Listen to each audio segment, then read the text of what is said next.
আল্লাহর সাথে জড়িত পাপ তো সহজেই মাফ করা যায়, কিন্তু আপনি যখন মানুষের সাথে জড়িত পাপে যাবেন তখন মাফ নেবেন কিভাবে?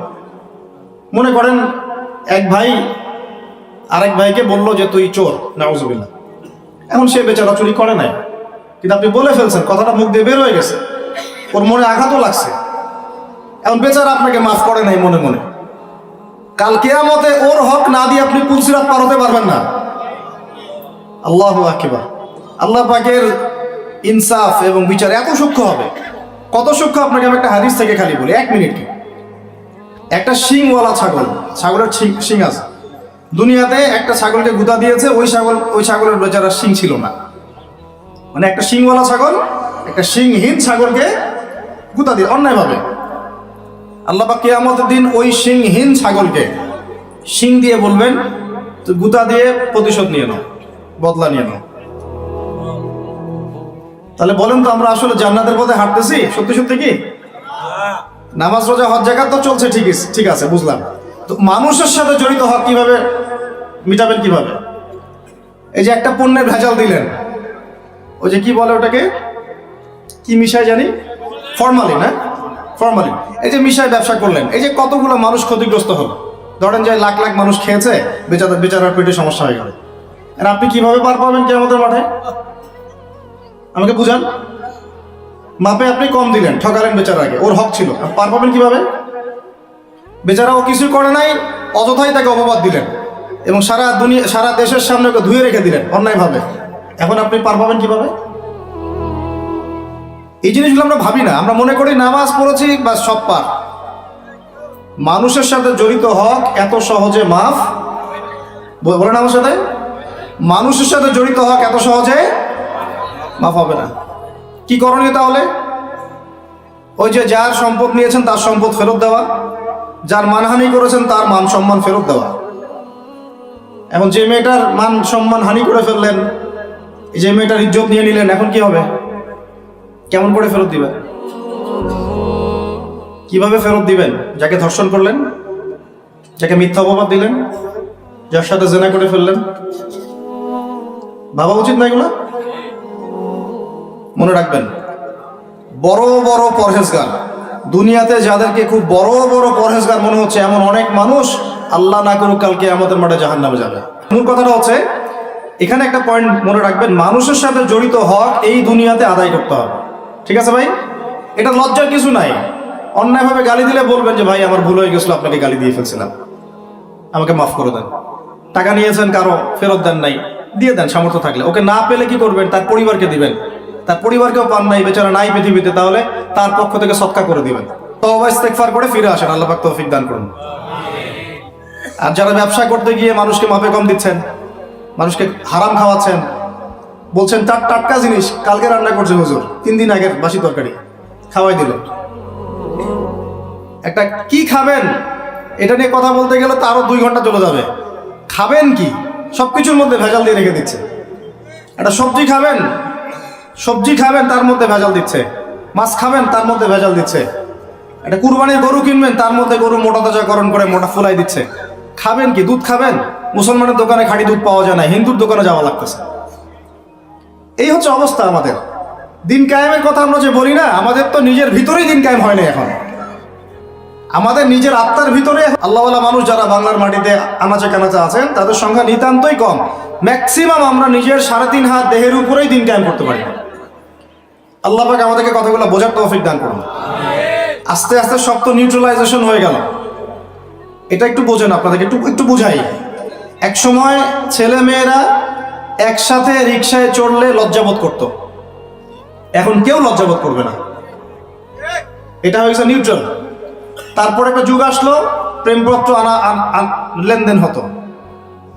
আমরা জানি না, আমাদের বাবারা জানে, ওই জেনারেশন জানে। ওই জেনারেশনের সাহস ছিল না যে কোনো মেয়ের সাথে কফি শপে বসবে, রিক্সায় ঘুরবে বা এটা করবে। এখন তারপর একটা জেনারেশন আসলো, এটা নিউট্রাল হয়ে গেল। তারপরে আরেকটা আসলো, এরা আর ওইসবে নাই, সরাসরি কাজ করতে চায়, সরাসরি অন্যায় করতে চায়, সরাসরি জেনা। এখন সেই যুগ চললো। তারপরে আবার পরকীয়াটা আসলো, সিরিয়াল দেখায় পরকীয়া, বাসায় স্বামী বাইরে আরেকটা ছেলে, বাসায় স্ত্রী বাইরে একটা মেয়ে, এই যুগ চললো। আর যে কি কি আসবে আল্লাহ ভালো জানেন। এবং আমার মনে হয়, আল্লাহ মাফ করুক আমাদেরকে, আমার মনে হয় আমরা জোর করে আল্লাহর গজব টেনে নিয়ে আসতেছি।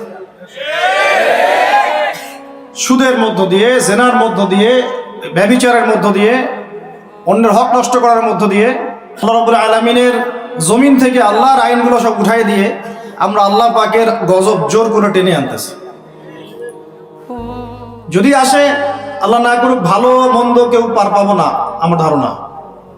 কারণ সেই ভালোদের উপরে গজব আরো বেশি আসবে যারা হক চিনেও মানুষকে চেনায় নাই, যাদের কাছে কোরআন সুন্নাহর জ্ঞান ছিল, হক যারা চিনতো কিন্তু মানুষকে সতর্ক করে নাই, ওদের উপরে আরো বেশি করে গজব আসবে। আল্লাহ পাক হেফাজত করুন। আমি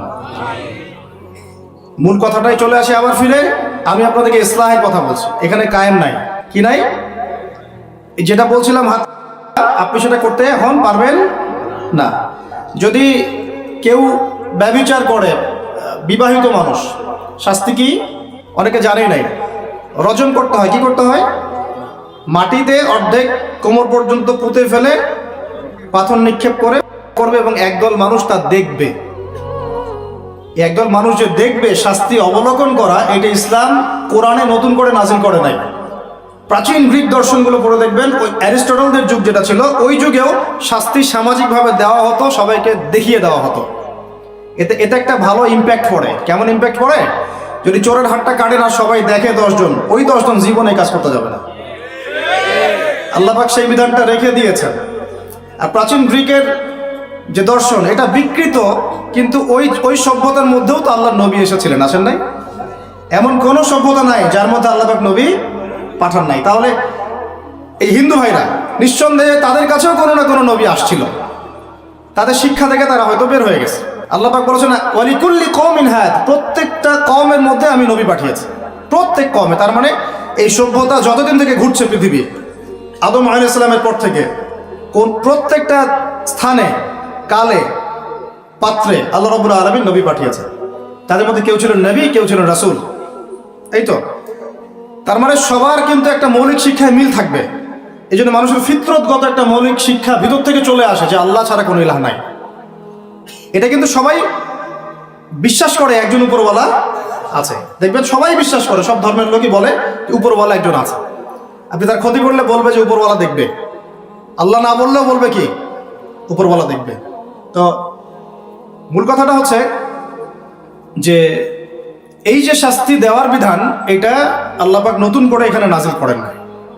প্রকাশ্য শাস্তির বিধানটা আগেও ছিল এই বিশ্বের মধ্যে, প্রাচীন গ্রিক রোমান সভ্যতার মধ্যে এটা ছিল। এখন যদি 100 জন মানুষ দেখে যে অমুক এক মেয়ের সাথে এই ছেলে, বিবাহিত ব্যক্তি, রেপ করা বা পরকীয়া সম্পর্ক করার কারণে এই শাস্তি দেওয়া হয়েছে, বাকিরা এই পাপে উৎসাহ পাবে না পাপ ছেড়ে দিবে? এটা বোঝার জন্য কি খুব বেশি কমন সেন্সের দরকার আছে? এখন আমাকে বলেন তো, বর্তমান প্রচলিত যে বিষয়গুলো চলছে পুরো বিশ্বে, আমি বাংলাদেশ নিয়ে কথা বলি না খুব একটা, কারণ আমাদের চিন্তা বিশ্ব নিয়ে। কি নিয়ে? আল্লাহ পাকের, আমার এটা কি ভৈরব না? আল্লাহ পাকের ভৈরবের কোনো পরোয়া নাই তো, আল্লাহ পাকের ঢাকার কোনো পরোয়া নাই, আল্লাহ পাকের বাংলাদেশের কোনো পরোয়া নাই, আল্লাহ পাকের পাকিস্তানের কোনো পরোয়া নাই। আল্লাহ রাব্বুল আলামিনের কোনো দেশের মানুষের উপর আল্লাহ পাকের কোনো পরোয়া নাই। আল্লাহ সুবহানাহু ওয়া তাআলা চাইলে ইসলাম ইয়েমেনে কায়েম করতে পারেন, সিরিয়াতে করতে পারেন, অস্ট্রেলিয়ায় করতে পারেন, ওই আমেরিকায় করতে পারেন, রাশিয়াতেও করতে পারেন। কার খাতে ক্ষমতা? আল্লাহ পাকের কোনো পরোয়া নাই আমাদের। আমরা যদি আমাদের কাজ ঠিকঠাক মতো করি, আমরা সফল হব। যদি না করি, আমাদের লস, আল্লাহ রাব্বুল আলামিনের লস বলতে কিছু নাই। আছে? আল্লাহ পাকের কিচ্ছু যায় আসে না, আমরা জাস্ট একটা সুযোগ পেয়েছি মাত্র। তো এই জন্যে আমাদের মূল জায়গাটা কি? ওইখান থেকে পুরো বিশ্ব ইসলামী খেলাফতটা কায়েম হবে সামনে, এটা হাদিসের মধ্যে আসছে। এবং আমাদের কন্টিনেন্টের মধ্যে খোরাসান একটা বরকতময় জায়গা। এটা কোন জায়গা সেটা আপনারা স্টাডি করে দেখে নেবেন। নবী সাল্লাল্লাহু আলাইহি ওয়াসাল্লাম হকপন্থীদের একটা জামা এখানে থাকবে, এমনটা হাদিসে পাওয়া যায়। এবং তারা যুদ্ধ করতে করতে করতে করতে শেষ পর্যন্ত বাইতুল মুকাদ্দাস জয় করবে ইনশাআল্লাহ। এটা হতে যাচ্ছে। তাহলে আমরা কিন্তু হকের অনেক কাছাকাছি আছি। আমরা যদি সুযোগ নষ্ট করি, এটা আমাদের ব্যর্থতা। আল্লাহ পাকের কোনো কিছু যায় আসে না। আপনি সেজদা করেন বা না করেন। একজন আলেম আমাকে বলেছিলেন, ওনার কাছে দার্স নিচ্ছিলাম, উনি বলছিলেন যে এই যে রাস্তার মধ্যে আমরা যখন হাঁটি, একটা পোকা পড়ে আছে, ধরেন একটা ফল পড়ে আছে, ফলের মধ্যে পোকা ধরে গেছে, বাজার করতে গিয়েছেন একটা ফল দেখছেন ওর মধ্যে পোকা পড়ে গেছে, মাইক্রোস্কোপ দিয়ে দেখেন ব্যাকটেরিয়া আছে না নাই, আছে না? ওরা পর্যন্ত আল্লাহর তাসবিহ পাঠ করে, সুবহানাল্লাহ। তো আল্লাহ পাক তো আমার নামাজের মুখাপেক্ষী না, আল্লাহ পাক তো আপনার নামাজের মুখাপেক্ষী না।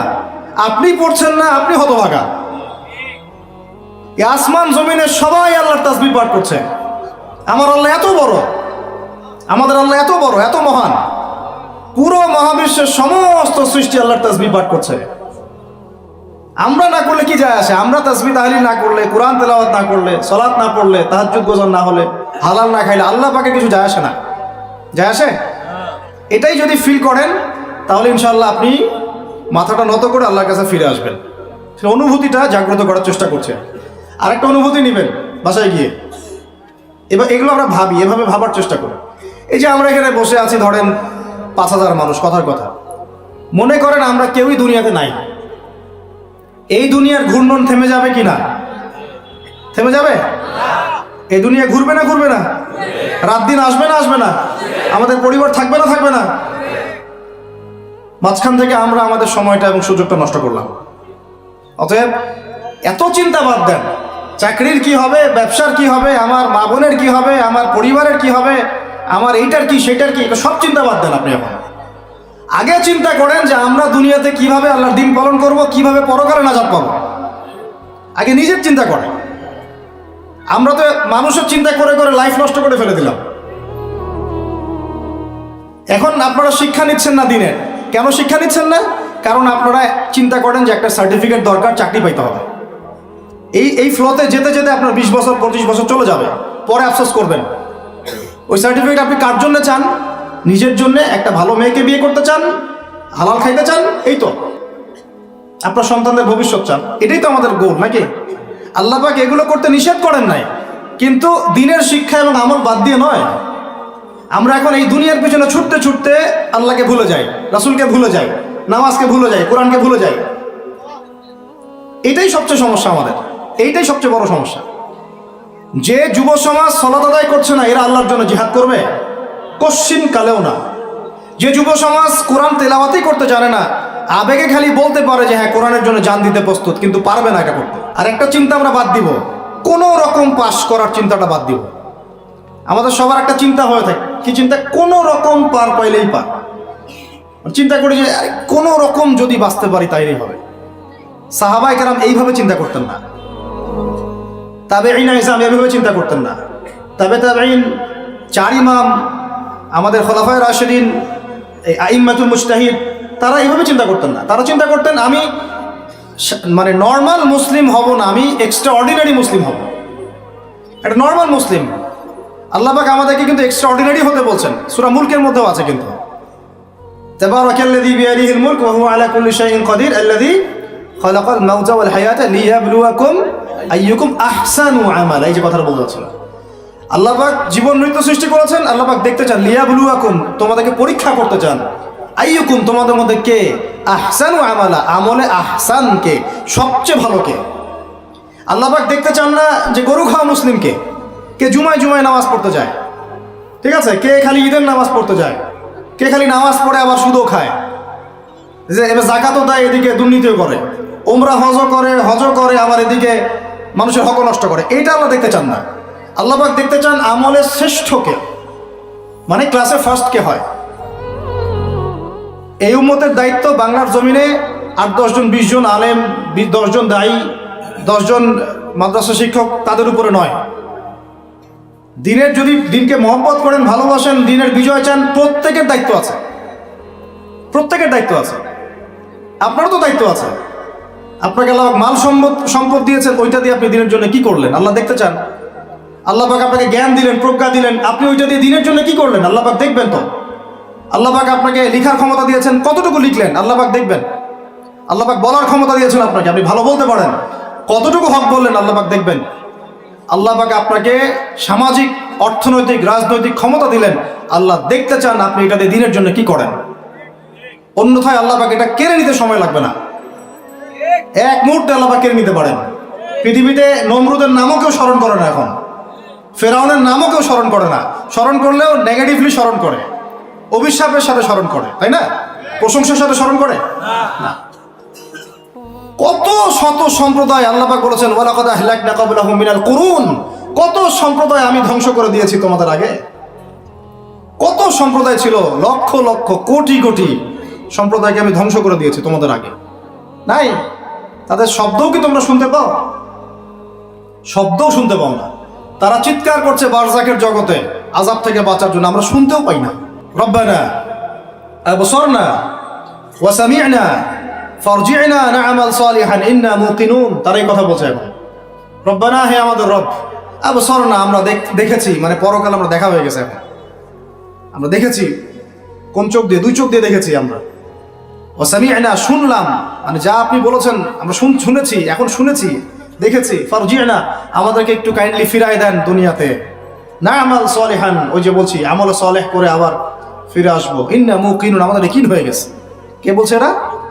যত কম পৃথিবীতে ধ্বংস হয়েছে আল্লাহর আযাবে গজবে আল্লাহ বিরোধিতায়, তারাই কথা বলছে। তাহলে কিসের বড়াই? বড়াইয়ের অহংকারের জায়গা আছে? মানুষের অহংকার শোভা পায়? মানুষের মতো ক্ষুদ্র তুচ্ছ সৃষ্টির অহংকার শোভা পায়? 2 দিন পাতলা পায়খানা দিলে বাস শেষ মানুষ, একটা ডেঙ্গু জ্বর দিলেই শেষ। এই যে ঢাকার শহর বস্তুবাদী হয়ে যাচ্ছেন দিন দিন, পুরো পশ্চিম আদলে এক ঝাঁকুনিতে 50 লাখ মানুষ মরতে পারে, এক ঝাঁকুনিতে, খালি 5-6 মাত্রার মানুষকে আল্লাহ পাক ছোট্ট একটা ক্যান্সারের ভাইরাস দিয়ে শেষ করে ফেলতে পারেন, সামান্য একটা মহামারীর বাতাস দিয়ে লাখ লাখ মানুষকে মারতে পারেন। মানুষের অহংকার শোভা পায়? কোন মানুষ নামাজ পড়ে না চিন্তা করেছেন?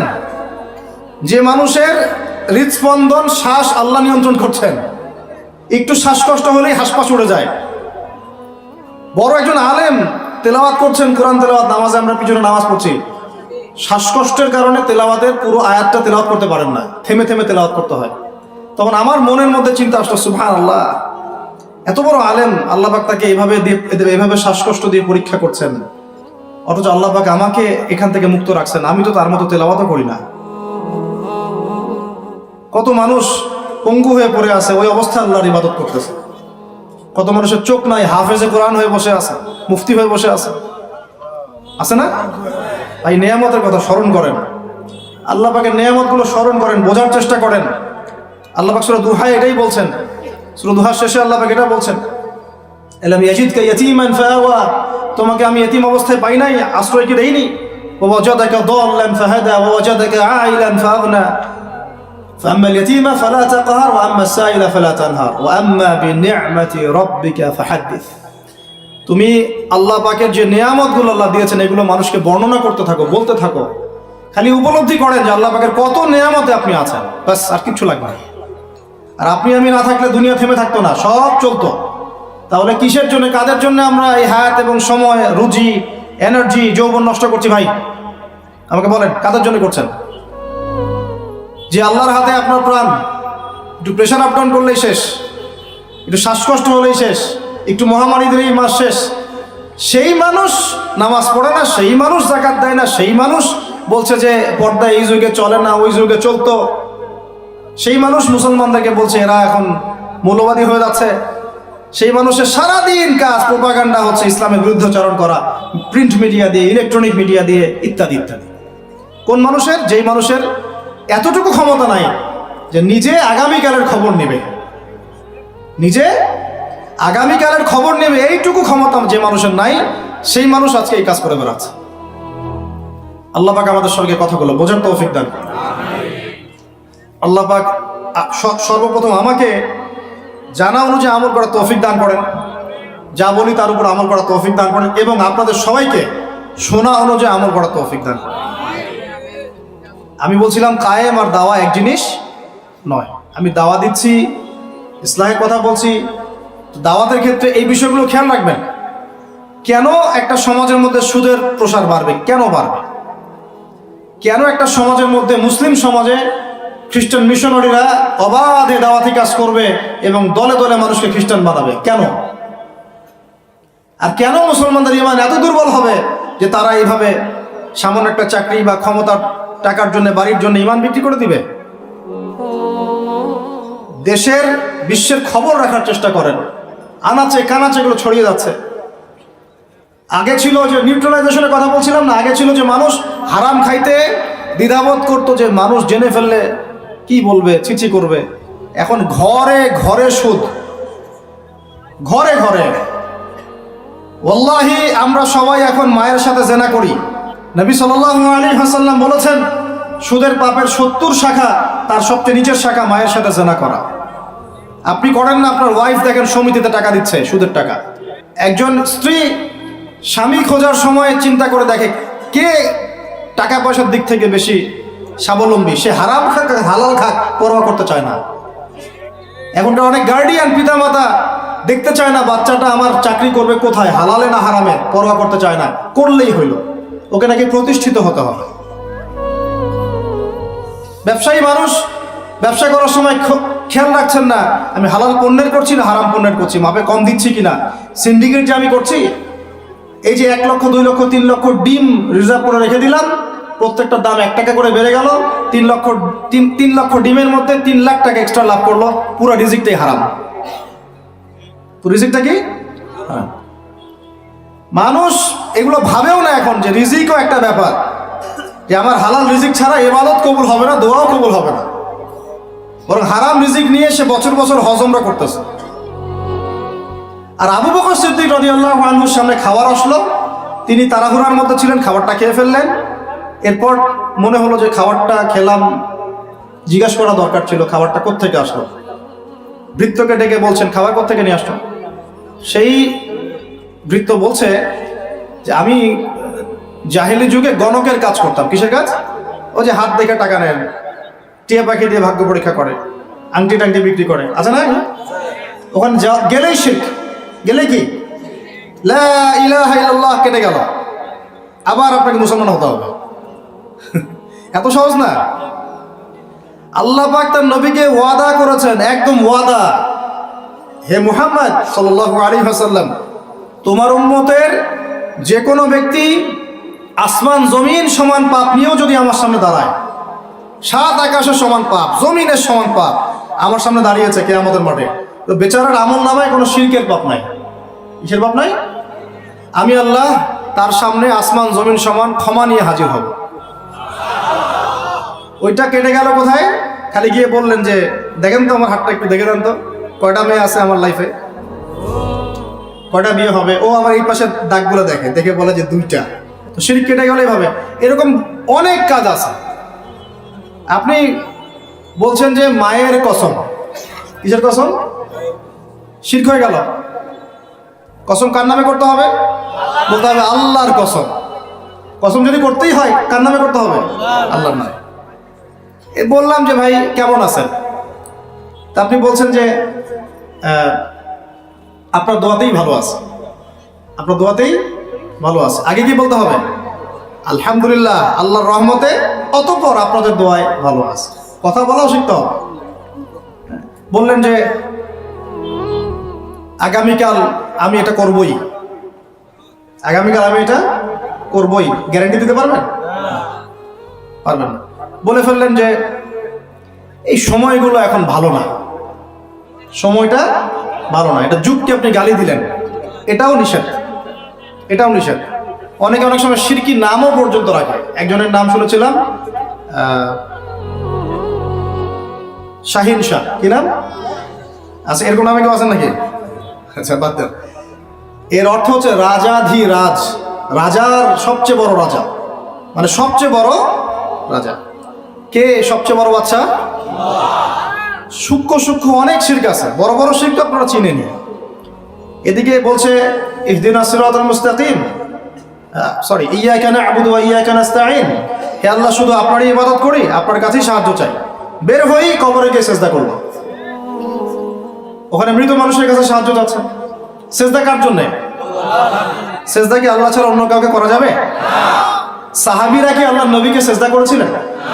তাহলে আপনারা কত বড় মানুষ হয়ে গেছে? আমরা কি তাদের চেয়ে বড় হয়ে গেছি?